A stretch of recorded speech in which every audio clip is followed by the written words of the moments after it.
هلا والله بالشباب، شلونكم؟ شخباركم؟ ان شاء الله زينين. نبديها وياكم من محميتنا، محمية الدجاج. ما شاء الله ابو كريمه وام كريمه وكريمه وياهن.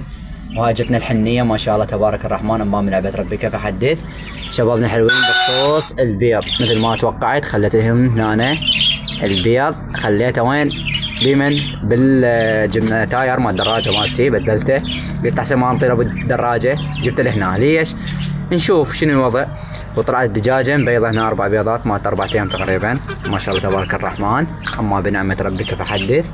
يعني ان شاء الله نشوف الدجاجه وضع طيران تسوي، لان هي انا احسها 24 ساعه قاعده هنا. خليكم ويا الفيديو مشاهده ممتعه. تحياتي لكم. ما عودناكم كل ما هو جديد من قناه اخوكم محمد باسم الشطي. اليوم وصل لنا زوج حلو ما شاء الله تبارك الرحمن. مثل ما تلاحظون الفحل او بلاين زيتوني، والنثيه مالته مثل ما تلاحظون نورمال. ما شاء الله جمال. اللهم صل على محمد وآل محمد. ان شاء الله نشوف عليه انتاج خير وبركه. وهاي محميتنا. هسه نطلق صراحه وين داخل المحميه. مثل ما تلاحظون هنا الدجاج كانات اللهم صل على محمد وآل محمد. طيناها الاكل، طيناها المي، ذبيناها الاكل هنا برا، حتى شنو الطيور البرة تستقر. ونشوف ما شاء الله تبارك الرحمن. خليكم ويا الفيديو مشاهدة.